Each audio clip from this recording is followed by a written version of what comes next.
एक गांव में बिशन नाम का अमीर युवक रहता था, जो दिन भर आवारा फिरता रहता था। उनके परिवार में उसके पिता और माँ थे। उसका माँ श्री कृष्ण के बेहद बड़े भक्त थे, लेकिन उसके बेटे को लेकर हमेशा चिंता करते थे। एक दिन उसका पिता हरिराम उससे बोले, ये तुमने हर दिन क्या लगा रखा है? क्या हुआ पिताजी? बिशन, तुम युवक हो चुके हो, हमारा इतना बड़ा बिजनेस है, आखिर तुम मेरे साथ काम क्यों नहीं सीख लेते? पिताजी, अब मेरा उम्र नहीं हुआ है काम करने का। मेरे सारे दोस्त अभी घूम फिर रहे हैं, लाइफ को एंजॉय कर रहे हैं। बिशन, तुम मेरी इकलौता बेटा हो, इतने बड़े व्यापार का मालिक हो। मैं नहीं चाहता कि तुम दिन भर ऐसे ही आवारागर्दी करते रहो। हम अब बूढ़ा बूढ़ी हो गए हैं, कल को मुझे तुम्हारा विवाह भी करना है। हमारा उतना बल नहीं है कि हम तेरा बीवी बच्चों का देख रख कर पाएं। सीधे सीधे क्यों नहीं कहते पिताजी? मैं आपको बोझ लगने लगा हूँ। बिशन की बात सुनकर हरिराम क्रोधित होकर बोला, अपनी जुबान को लगाम दो बिशन, तुम अपने पिता माता से बात करने की बिल्कुल तमीज भूल गया हो। बिशन हरिराम की बात को नजरअंदाज करके क्रोधित होकर घर से बाहर निकल गया। तभी बिशन की माँ सरिता आकर हरिराम से बोली, बिशन अब जवान हो चुका है, आपका उसे इस तरह डांटना नहीं चाहिए था। सुना तुमने सरिता, उसने क्या कहा? मैं उसे बोझ समझता हूँ। आप चिंता मत कीजिए, धीरे धीरे वो सब समझ जाएगा। इधर बिशन गांव में फिर से आवारागर्दी करने लगा। तभी उसकी नजर मुखिया की बहन साक्षी पर पड़ी। बिशन उसके पास जाकर बोला, मैं तुमसे एक बात कहना चाहता हूँ। देखो बिशन, मैं तुमसे तंग आ चुकी हूँ। तुम मुझे ऐसे क्यों देखते रहते हो और गांव वाले मेरे और तुम्हारी बीच को लेकर कुछ और ही समझते हैं। उन्हें जो समझना है समझने दो। साक्षी बोली, क्या बात करनी है, जल्दी बोलो। मैं तुमसे प्रेम करता हूँ और तुमसे विवाह करना चाहता हूँ। बिशन की बात सुनकर साक्षी गुस्से से बोली, मेरे भैया इस गांव के मुखिया है और वो मुझे पढ़ा लिखा कर शिक्षित करना चाहते हैं और उन्हें मुझ पर भरोसा है, इसलिए घर से बाहर छोड़ते हैं। मैं उनके विश्वास को नहीं तोड़ सकती। आइंदा मुझे परेशान करने की सोची और मुझसे बात करने की कोशिश की तो मैं तुम्हारी शिकायत अपनी भैया से कर दूंगी। तुम्हें जिससे शिकायत करनी है तुम कर सकती हो। अगर तुम्हारे भैया के मुखिया है तो मैं भी कोई गरीब नहीं हूँ, तुम्हारे भैया जिसों को खरीद सकता हूँ मैं। इतना कहकर बिशन वहाँ से चला गया। रात को जब बिशन घर आया तो उसने देखा कि मुखिया उसके पिताजी के पास बैठा था। हरिराम बिशन से बोला, ये मैं क्या सुन रहा हूँ? अब तुम आवारागर्दी करने के साथ साथ लड़कियों को भी छेड़ने लगे। मैंने किसी को नहीं छेड़ा। मैं मुखिया की बहन से प्रेम करता हूँ, उसे विवाह करना चाहता हूँ। प्रेम करते हो? प्रेम शब्द का मतलब भी पता है तुम्हें? तब ये मुखिया हरिराम की ओर देखकर बोला, हरिराम, मेरा ख्याल है मेरे जाने के बाद बिशन को समझा देना। ये समझदार है, समझ जाएगा। जबानी में लड़के ऐसी गलतियाँ कर ही देते हैं। नहीं मुखिया जी, आज मैं फैसला करके रहूँगा। आज तो इसने सब सीमा पार कर दी है। इतना बोलकर हरिराम बिशन से बोला, मैं तुम्हारा विवाह अगर मुखिया जी की बहन से करा दूं तो तुम उसे खिलाओगे क्या? तुम करते क्या हो? तुम्हारी महीने की तनख्वाह कितनी है? पिताजी मत भूलिए, मैं आपका एकलता वारिस हूँ। आपका जाने के बाद सब जमीन जायदाद मेरा है।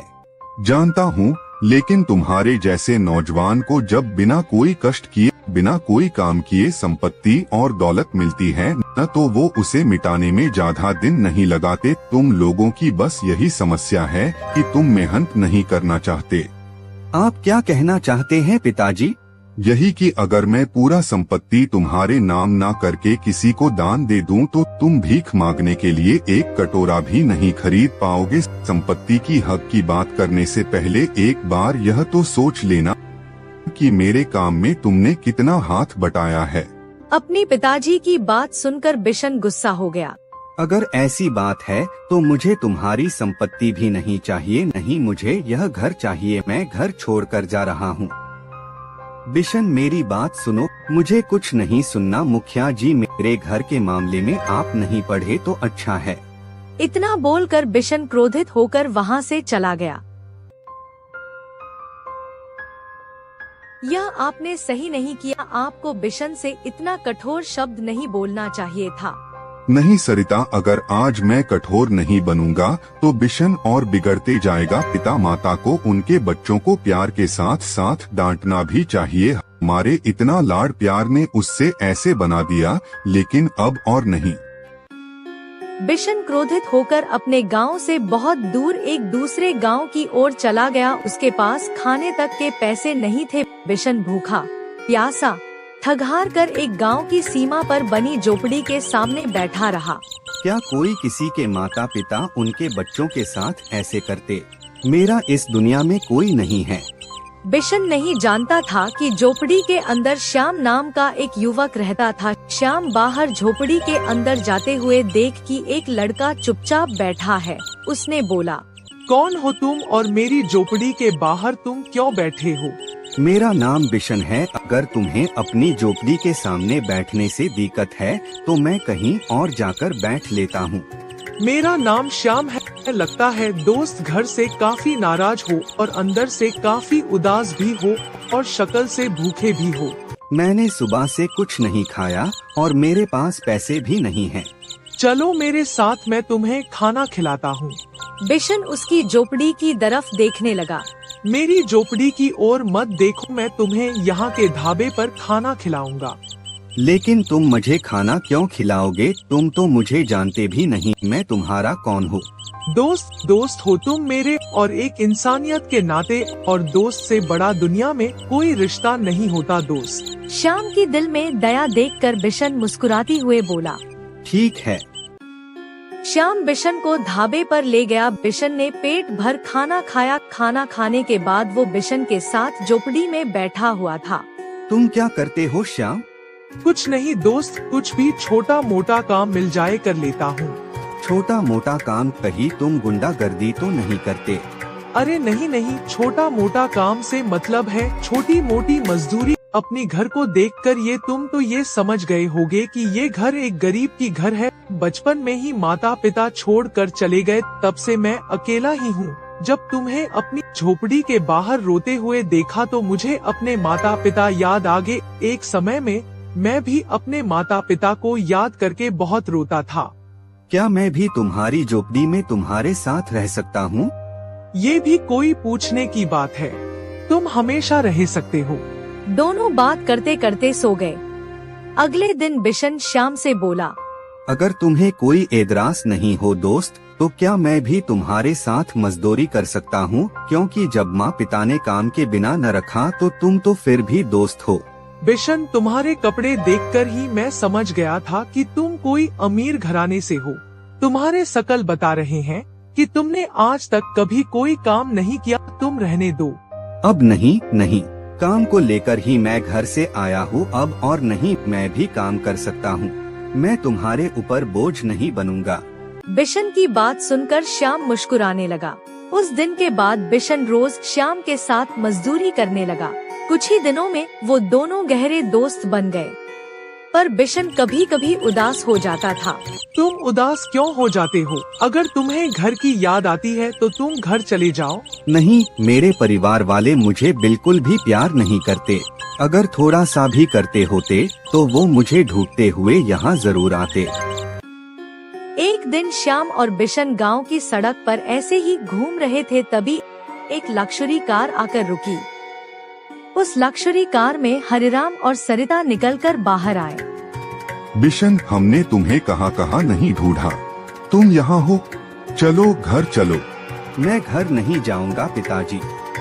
बिशन, जिद मत करो, मुझे माफ कर दो। चलो, तुम्हारे अलावा हमारे है ही कौन। बिशन, अपने पिता को नहीं तो कम से कम अपनी माँ के बात तो मान सकते हो। आज मुझे पूरा विश्वास था कि तुम जरूर मिलोगे। चलो घर चलो, मैं तुम्हारा विवाह साक्षी से करा दूंगी। अपनी माँ की बात सुनकर बिशन मुस्कुरा दिया और बगैर श्याम से बोले कार में बैठकर चला गया। बिशन को इस तरह जाता देख श्याम को अंदर से बहुत दुख हुआ। श्याम मुस्कुराते हुए अपने आप से बोला, बाहरे दोस्त, एक बार बोलकर ही चले जाते। चलो कोई बात नहीं, तुम मिलकर नहीं गए तो क्या हुआ, लेकिन मैं तुमसे मिलने जरूर आऊंगा। श्याम बेचारा उस दिन से फिर से अकेला हो गया। कुछ महीनों बाद श्याम को बिशन की बहुत याद आने लगी। श्याम जानता था कि रतन कहाँ में रहता है। श्याम बिशन के घर पहुंचा। इतने सुंदर घर को बाहर से देखकर ही श्याम की आंखें फटी रह गए। तभी उसकी नजर बिशन पर पड़ी। बिशन श्याम को देखकर बिल्कुल भी खुश नहीं था। कैसे हो मेरे दोस्त, तुम तो मुझसे मिलकर भी नहीं गए। और दोस्त, मुझे नहीं पता था कि तुम्हारा घर इतना सुंदर होगा। जब तुम्हारा घर बाहर से इतना सुंदर है तो अंदर से तो और साथा सुंदर होगा। बिशन बुरा सा मुझ बनाते हुए बोला। यहाँ कैसे आए श्याम? सब कुछ यही पूछ लोगे क्या? अपने दोस्त को अंदर नहीं बुलाओगे? अंदर थोड़ा का काम चल रहा है। वो क्या है कि 3 दिन बाद मेरी मुखिया की बहन साक्षी से शादी है।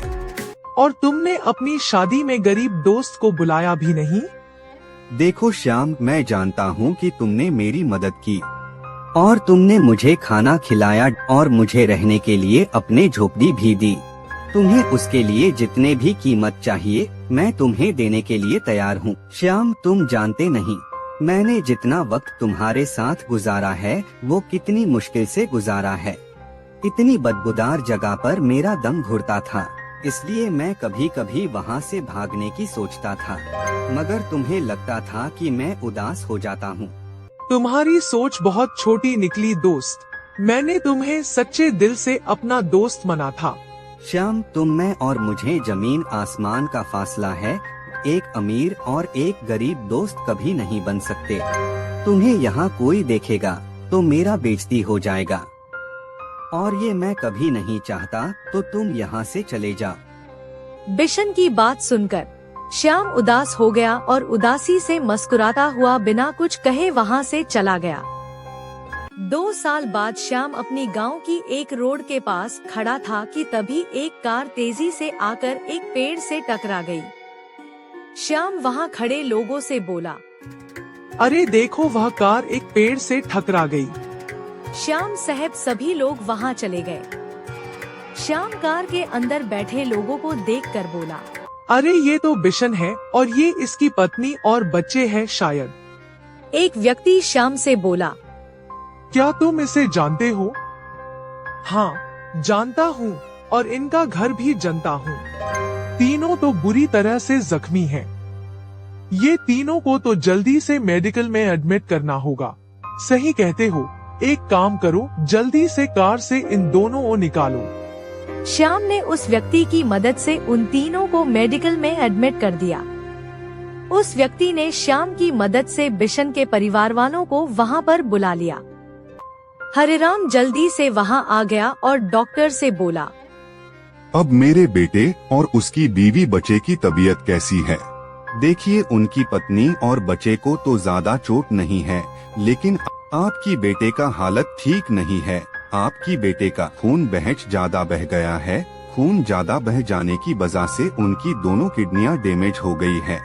तो फिर आप मेरी किडनी ले लीजिए है। आई एम सॉरी, आपकी एज ज्यादा है। डॉक्टर, मेरे बेटे के इलाज में जितना भी रुपया खर्च हो जाए उसकी टेंशन मत लीजिए, बस मेरे बेटे को ठीक कर दीजिए। आप जाकर सबसे पहले खून का इंतजाम करिए, क्योंकि आपके बेटे का ब्लड ग्रुप अब नेगेटिव है। वो हमें कहीं नहीं मिल रहा। से बिशन के ब्लड ग्रुप का कोई ब्लड ग्रुप नहीं मिला और सब कोई ने किडनी देने से मना कर दिया। श्याम चुपचाप डॉक्टर के पास आकर बोला, मेरा ब्लड ग्रुप चेक कर लीजिए डॉक्टर साहब। तुम कौन हो? बिशन का दोस्त हूँ। अरे वाह, तुम्हारा ब्लड ग्रुप तो बिशन के से ब्लड ग्रुप मैच खा गया। डॉक्टर साहब, मैं अपनी किडनी भी डोनेट करना चाहता हूँ। क्या तुम इस बात को सीरियसली कह रहे हो? हाँ डॉक्टर साहब, बिशन मेरा दोस्त है। उसकी बीवी और छोटे बच्चे हैं। मैं नहीं चाहता कि उससे कुछ हो जाए। जब बिशन ठीक हो जाए तो मेरा मैसेज बिशन तक पहुंचा देना। मैं बस इतना चाहता हूँ। तुम पागल आदमी हो। अरे उकसा पिता बहुत पैसे वाला है, उससे पता लगेगा कि तुमने अपने किडनी उसके भाई को दान दी है, तो वो तो तुम्हें इतना पैसों देगा कि तुम्हें जीवन भर और काम करना नहीं पड़ेगा। मुझे पैसे नहीं चाहिए, मैं दोस्ती के नाम को बदनाम नहीं करना चाहता। कुछ महीनों बाद बिशन बिल्कुल स्वस्थ हो गया और ठीक होकर बिशन मिठाई का डिब्बा लेकर डॉक्टर से मिलने अपने पिता के साथ उसके घर पर गया। पिताजी बता रहे थे कि उन्होंने आपसे बहुत पूछा कि मुझे किडनी किसने डोनेट की है, मगर अपने पिताजी को नहीं बताया। हाँ बिशन, क्योंकि जिसने किडनी और ब्लड डोनेट किया था उसने मुझे सिर्फ तुम्हें बताने को बोला था। मतलब क्या है? उसने अपना नाम श्याम बोला था और ये भी कहा था कि जब बिशन स्वस्थ होकर आपसे किडनी डोनेट करने वाले का नाम पता करने आए तो उसे मेरा नाम बताना और साथ में यह भी कहना कि असली दोस्त किसे कहते हैं। बिशन से कहना अगर उसे दोस्त बनना है तो किसी गरीब को बनाए, क्योंकि गरीब ही मुसीबत में काम आते हैं। डॉक्टर की बात सुनकर बिशन फूट फूट कर रोने लगा। वो बिना देरी किए अपनी कार लेकर सीधे झोपड़ी के पास गया, मगर उसने देखा उस झोपड़ी के अंदर कोई दूसरा ही व्यक्ति रह रहा था। यहाँ पर तो श्याम रहता था। श्याम तो यहाँ से 1 महीने पहले ही चला गया। क्या आप जानते हैं वो कहाँ गया? नहीं, उसने किसी को नहीं बताया कहाँ जा रहा है। हाँ, उसने कहा जरूर था कि कोई बिशन नाम का इंसान पता करते करते यहाँ पर आए तो उससे कह देना कि दोस्ती का असली मतलब यही होता है। वो भले ही मुझे अपना दोस्त नहीं समझता हो, लेकिन मैंने उससे सच्चे दिल से दोस्ती की थी। उस व्यक्ति की बात सुनकर बिशन दुखी मन से झोपड़ी के बाहर निकल आया और पागलों की तरह श्याम को ढूंढने लगा, मगर श्याम उसे आज तक नहीं मिला। श्याम बिशन को दोस्ती का बहुत बड़ा पाठ सिखा गया था। अब सवाल ये उठता है कि कहाँ गया श्याम? क्या वो सच में इंसान था या कोई और, जो दोस्ती की पाठ पढ़ाकर और सही रास्ता दिखाकर न जाने कहाँ चला गया? इस कहानी से हमें यह सीख मिलती है कि सच्ची दोस्ती पहचान की मोहताज नहीं होती और न ही दौलत की। जो बिना किसी उम्मीद के आपका साथ दे वही सच्चा दोस्त होता है। और भगवान किसी भी रूप में आकर हमें कुछ भी सिखा सकते हैं, कभी एक गरीब दोस्त बनकर, कभी एक अनजान राहगीर के रूप में, तो कभी एक साधारण इंसान के वेश में। वे हमें परखते हैं, हमारी नीयत, हमारी भावनाओं और हमारे कर्मों को।